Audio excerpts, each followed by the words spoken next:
Okay, welcome to the Talk It Out Show. I am your host, Lydia. And remember, this show is for entertainment purposes only. If you want to look us up on Facebook or Twitter, look us up at the Talk It Out Show. If you want to email any of your questions to us, you can send those questions to talkitoutshow@gmail.com. If you need to physically send your questions in, send them into P.O. Box 901043, Portland, Oregon 97290.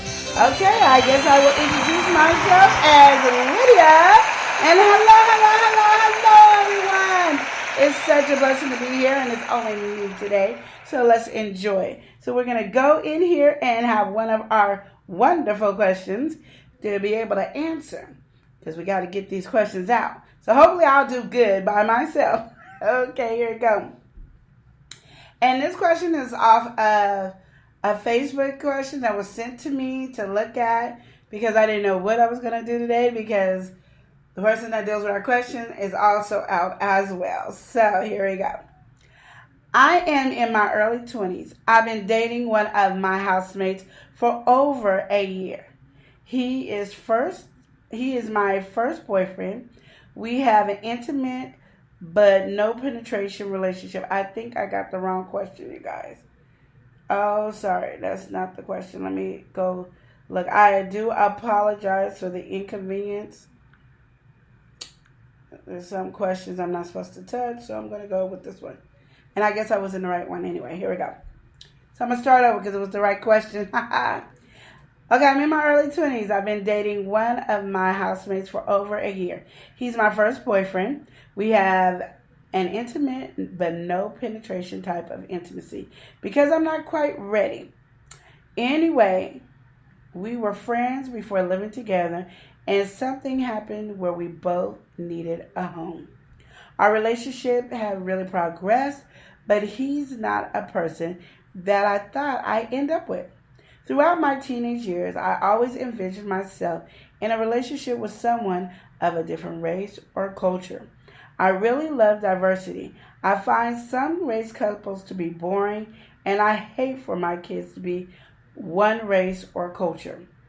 I feel so silly for wanting to let go of this great relationship because of this. I keep telling myself to stop being selfish. He's a good man, and I'll never find someone as good as him. Our life events have so many similarities, and I can't help but to think we were meant for each other. I always cry at the thought of leaving him. Why can't I get rid of this evil voice in my head telling me to leave him? Well, this was one of those ones I really would love to have my panel with. But let me just say this. You are putting too much emphasis on race yourself. I don't know if you just want to always have mixed babies. I don't know what made you think being in the same race is boring. Because nobody should be living their life because they're a race. Like, I'm not living my life as a black person. I mean, I'm a black person, but I'm not living my life where my characteristics and everything is just on my race. My characteristics and who I am is because I am me. So everything that I do has affected me. Yes, there's certain things that I handle a certain way because I am a black woman, but it does not take over my whole body of who I am. And I understand where, you're not no different than people saying, I'm just only going to stay with one race. I'm not going to go outside of my race. So you're not, you're no different than that either. But my thing is, if we're putting too much emphasis on race, we're going to lose out on somebody that is great for us, that is paired up to be matched for us. And is that something you really want to do? Like, is that something that comes in your mind and go, hey, I'm going to do this by myself. We can't be the same race because I envision my kids to be mixed. I envision my life to have this big roller coaster of people hating on your relationship. I don't know what adventures you expected to have being in the opposite race than in the same race. Like, I'm really thinking about it. I'm really contemplating on it, and it's not coming in my head clear. And maybe you can Like, think things like that. Like, okay, so does this really make sense? Because I'm basing everything on a fantasy. Like, I want mixed babies because I think mixed babies are cuter. And they got the curly hair and they got this and stuff like that. Maybe that's where it is, but you should be basing it on the compatibility of one another, how you complement one another, how you guys are building each other up, how you guys are making each other a better person than more on a race. Because I tell you, you can get somebody outside your race and you get in an argument and names can be called. You can get in a disagreement and names can be offended because I don't know that person's race and that person doesn't know my race. So certain things can be construed as something wrong. Like, some people can go, well, you're black, so we know a word will offend you. Well, no, there's a lot of words that offend me because I'm black. There's a lot of words that could come at me because I'm black. But then there's also things that could come at me if I was white that I would not appreciate. I wouldn't want to hear all the black jokes that people are talking about white people about. That could offend me. The same thing with any other nationality, like Asians or Japanese or Hawaiians or Portuguese or any of those things. You don't know what those things are that can bring that into the forefront for you. So my thing is, I do apologize for my phone ringing. So my thing is, I wouldn't understand. You might have such a big dreams and elaborate things that you might have in mind for a mixed race, but are you thinking about all the consequences as well? I mean, I wouldn't tell you to think about it if you were actually in a race relationship, mixed race relationship, because I wouldn't want you to also assume on that. But either you're making a decision on something you don't know, and you're going to mess up a real good relationship because you always had it in your mind that you were going to be in a mixed race and you were going to have mixed babies. I mean, is that going to affect the way you love your kids if your kids are not mixed? I mean, these are things I'm wondering about you. So I don't know if you're in a mature level. Because right now you sound immature to me. Because those are not anything to really base your facts on a relationship.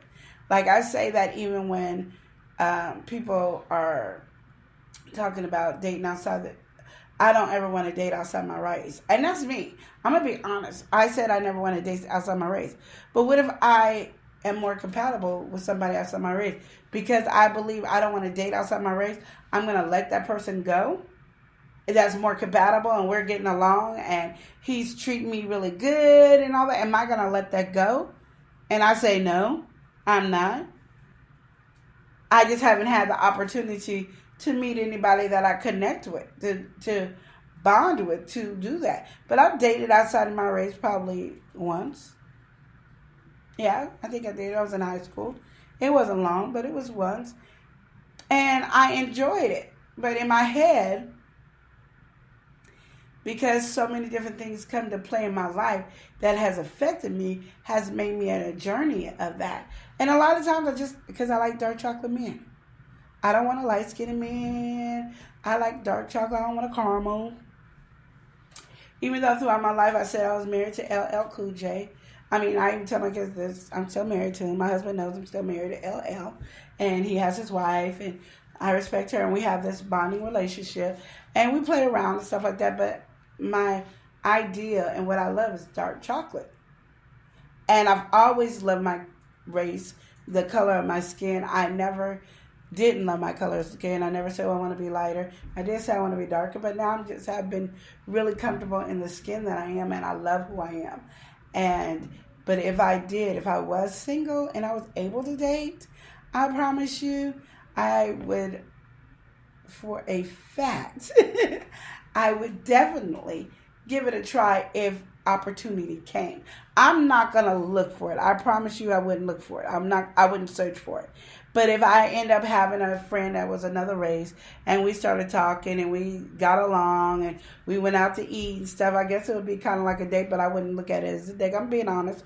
I wouldn't look at it as a date, but if it ended up coming together and we have a nice relationship, oh, definitely, I would go for the relationship if it came to the opportunity for me to have a relationship with that person. But again, you have a relationship with that person. You guys have been talking, or you guys have not been intimate. But I think the reason that you're not intimate is not that you're not ready. I think it's more that you're scared, and if you get pregnant, you are not having your mixed kids. And I think that's where some of that problem is. I think that's where a lot of issues come from in that area. And I just think it's not, you can ruin a great relationship to go find a horrible relationship. And you might ruin a great relationship to find another great relationship. I don't know. I'm just saying, if you looked around to see how many people are in the world that are having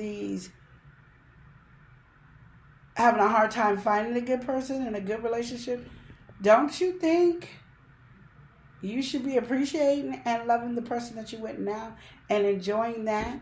And let's see where that goes, and stop holding back because of race. I think you're putting too much on the emphasis of race, and you have to do better than that. You don't want to be in a stuck in a doormat kind of situation because you chose to be in this relationship that is only about race, and race does not define a person. Race does not define each individuality. It's what makes us who. It's not even what makes us who we are. It might be what gives us whatever life situation that happens to us, like the struggle of a black person versus a struggle of a white person versus the struggle of a Chinese Asian person. You got those.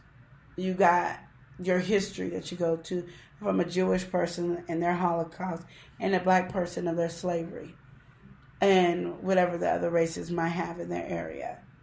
The Indians, the Native Americans being their land stolen from them, or whatever the case may be. You have all those things, and that does build a little of your character, but it doesn't fully build who your character is. It just makes you look at life totally different than the eyes of each other. So sometimes we have to have more sympathy and empathy for one another in those areas. You might not understand it, and you might get offended because I say Black Lives Matter, and you taking offense as all lives matter.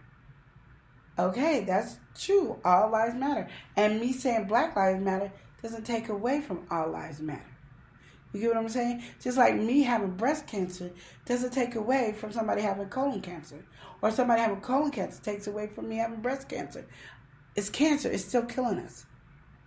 So my thing is, it doesn't make it. So if I survive breast cancer, you survive colon cancer, our survival is that we survived cancer. But in reality, breast cancer would change me as a woman.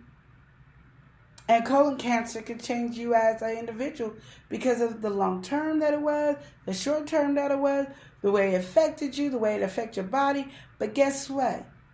You're not living and walking around the street and saying, I'm a survivor of cancer.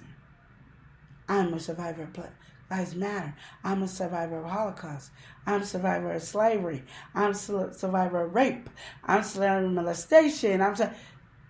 It just, each individual learns from whatever happens. So, yes, race does put a part in who we are, but it also gives us an upper level to see that my personality, my drive for my business, my love for people, my learning how to communicate and build and grow, me learning how to be more articulate, understanding one another, all those things build around who we are today. So your race, whatever your race is, it does have a little to contribute to who you are. But so much other stuff, your school that you went to, the way you grew up, your high school life, from your elementary to your grade school, to your junior high, to your high school, to you going to college, to you working at each job, all these things is what builds who you are. So it's not as simple as that. So let me explain. This is the only way I can explain. It's like doing dot to dot. You know, you got 1 through 20. Say it's 1 through 20, and it creates an elephant, whatever. So we're going to 1 through 20 that creates you. So 1, you're female. 2, you're black. 3, your parents, the way they raised you, what they taught you, how they focused on you. That goes to 4, 5, 6, 7, 8. Then you go to school.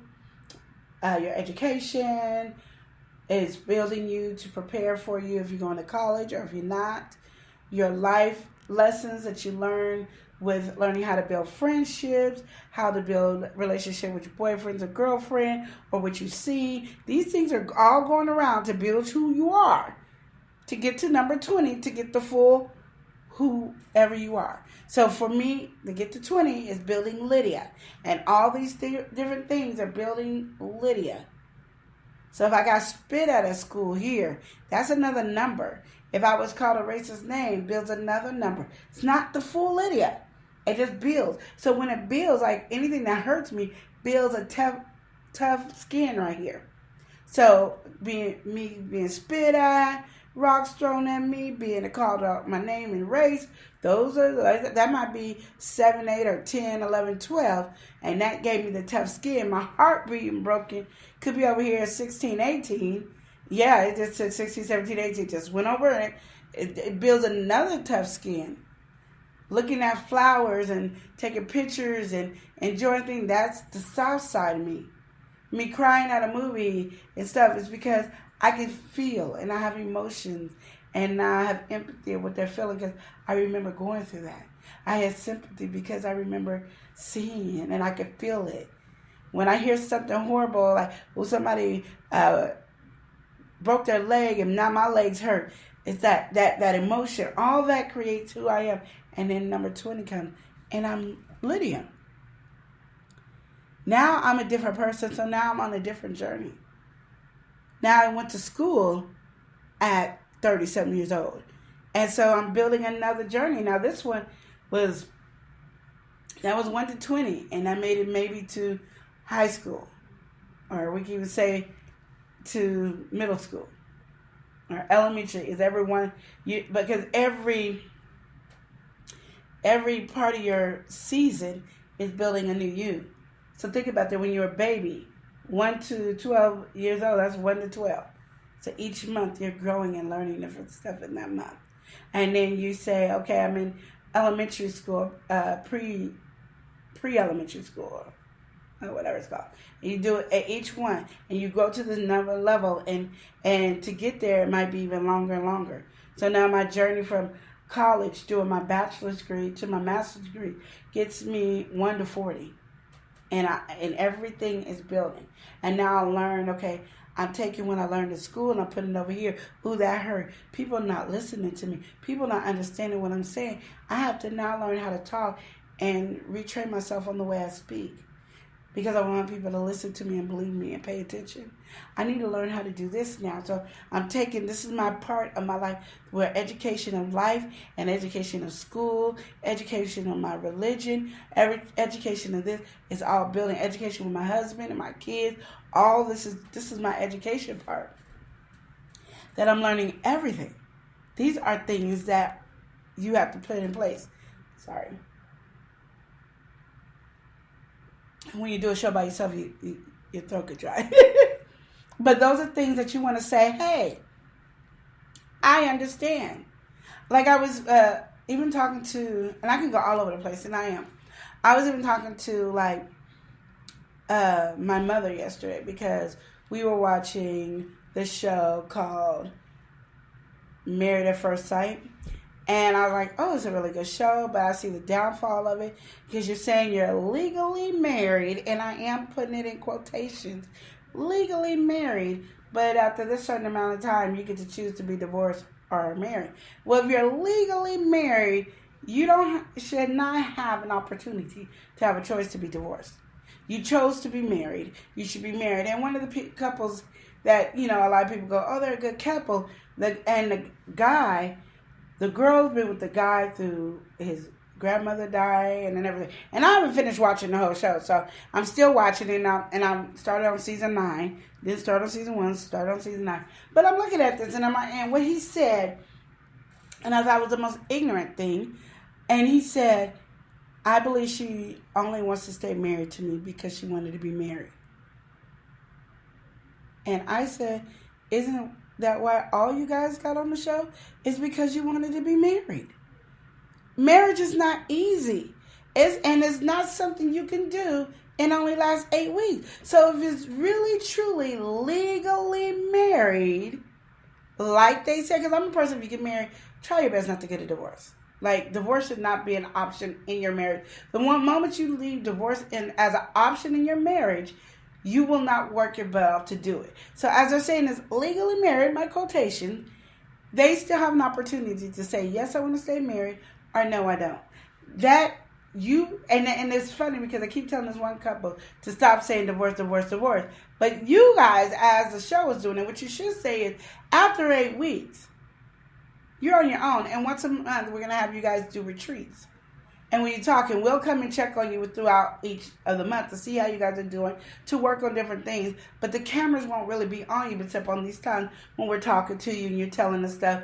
And we might, have things like a camera on you just to see how you guys react so we can come and help you.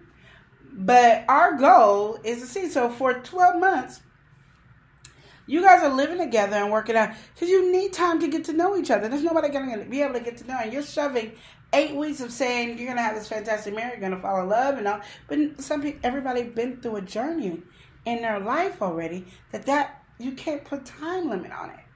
You get what I'm saying? So when I was watching the show, I was like, they're putting time limit on it as they're supposedly saying they're not. And for the person to have a choice to get a divorce, that means they're not really legally married. Because only one person, the one that haven't had sex, is the one that said she just wants to be married to be married. And she's made it adamant that I want to be with you for 50 years. I want to work on it. Let's do this together. I'm trying to be the best wife that I could be. I don't know how to be a best wife because I never seen it. I never had an opportunity. You have. And then I hate, like, even when he was talking to the mother, well, are you happy? Is she making you happy? How can she make me happy when she only known me 8 weeks? There's going to be times in your marriage when you don't like each other. There's going to be times in your marriage you're not happy with each other. There's going to be times in your marriage you ain't going to want to, you can't stand that person and that person gets on your last nerves. But you know what I can't do? I can't get a divorce. And we can see how their connection really bonded them together. So these are things that you want to be able to say together and work on and have that type of relationship. So I think that's one of the things that I look at and say, as a relationship, as a person that's connected, as a person that's doing this moment of truth and of life, that nothing's predictable. Nothing can be aimed. You got to give it time. And like I say, even with that, give that time. Because my thing is, what's the difference of getting divorced after 8 weeks? I mean, okay, so 8 weeks and you say, yes, I want a divorce. I don't want to work this relationship. Why not 9 weeks? Why not 10? Why not 11? If you're getting a divorce and it's truly a real marriage and you're getting a divorce, why does it matter when you get a divorce? Why you got to pick that day on the 8th week to get a divorce? Why can't you just, you might not get a divorce for a year. You might actually stay married for 40 years because you learned to deal with each other and divorce was not an option. The same with you. Don't limit yourself. This is a great man. If you're looking at race and you're looking at that's giving you an out, and the reason that evil mind is in your head is telling you to leave because you already programmed that I'm going to have a diversity relationship. I'm going to have a diverse kid. I'm going to do this and this and this and this. So you have that. So the evil thought is saying, no, don't do it, as you're about to mess up a great relationship. Now, if you would have said the man is dogging you, mistreating you, he ain't no good, he a low down, he ain't got a job, he ain't doing it. You got me. You got Lydia. I'm glad you ain't had sex. All those different things come into play in that. But the moment you let your guard down on that, I think your relationship will actually flourish into a beautiful relationship. I think it would be a gorgeous relationship. I think it would be the best relationship in the world. But because you are focused so much on race, it can't be what you deserve. And it definitely can't be what he deserves. And you're blocking both of your blessings because you're so reserved and with your mindset that he can't get the full you. And in my relationship, even with my husband, I'm going to tell you, I loved him when I got married. I didn't. Did I love him like I loved my first marriage? No, because again, it gave me the hard shell.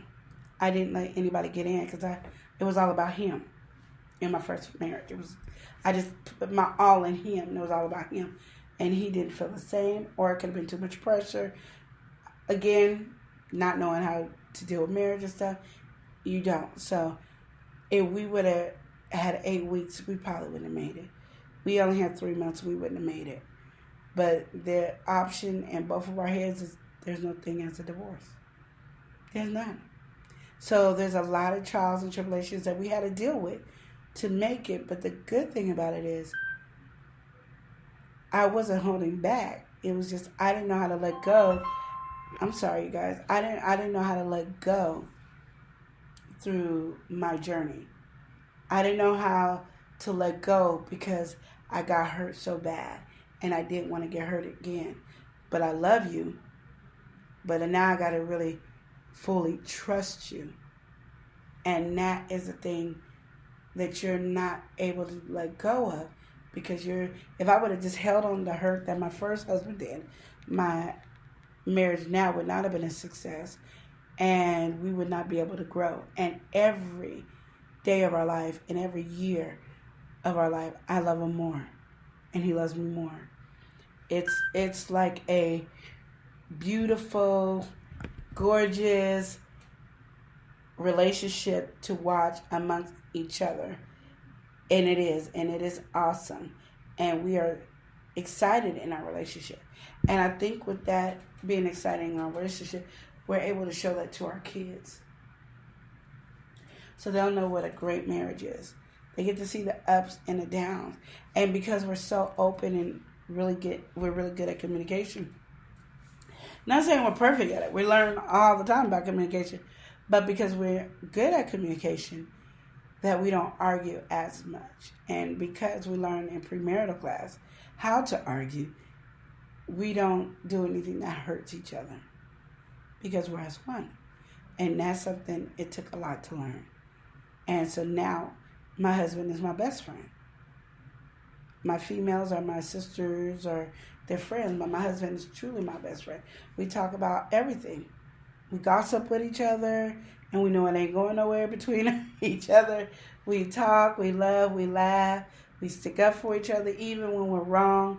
And then we deal with the consequences of it when we get in the room by ourselves. You know you was wrong. You know you shouldn't have yelled at the kids. Well, you know you shouldn't have told your friend so-and-so nothing. You need to stay out of it. You know that we have those type of conversations in our marriage.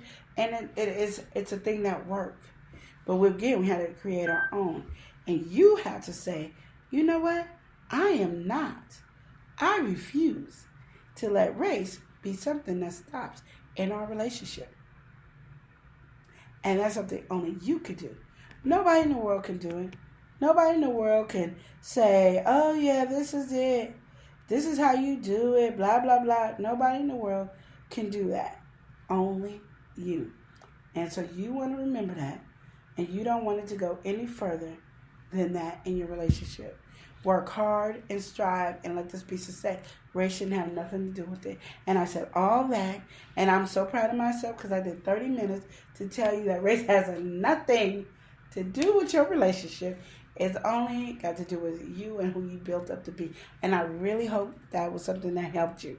I don't have another question because I didn't know how much I was going to run my mouth. But I do want to say I thank you for listening to the Talk It Out show. And I understand that if you have any questions or any things that you guys want to talk about, please go to talkitoutshow@gmail.com. You can even hit us up on our Facebook Messenger and leave a question there. We are willing to hear from anything. You can email us at our P.O. Box at 901043, Portland, Oregon 97290. So remember that as well. And remember this, we have fun, and this is actually good doing it by yourself. You know, the Lydia Takeover Show is awesome. I think we did a winner, y'all. So we're going to clap for me. Yes. And remember to have a blessed and wonderful day. Don't let anybody bring you down. You are worthy of all, but you got to know how to claim it and accept it. And don't forget that you can help your destiny grow. It should not be about race, creed, or anything like that. You want to be on a same track on some stuff, but race does not have nothing to do with it. You be you and enjoy and let yourself be free in this relationship. You'll be all right. And remember that we thank you for coming on to Talk It Out Show and leaving us your questions. And we thank you. And if you even show us something that you guys see on Facebook, Instagram, that you want us to discuss, put it on in our messenger. And don't forget to subscribe and like on our Facebook page, on our YouTube page, and on our Facebook page. Please like and follow. And we will see you again. And remember, you are amazing. And this is the Talk It Out Show.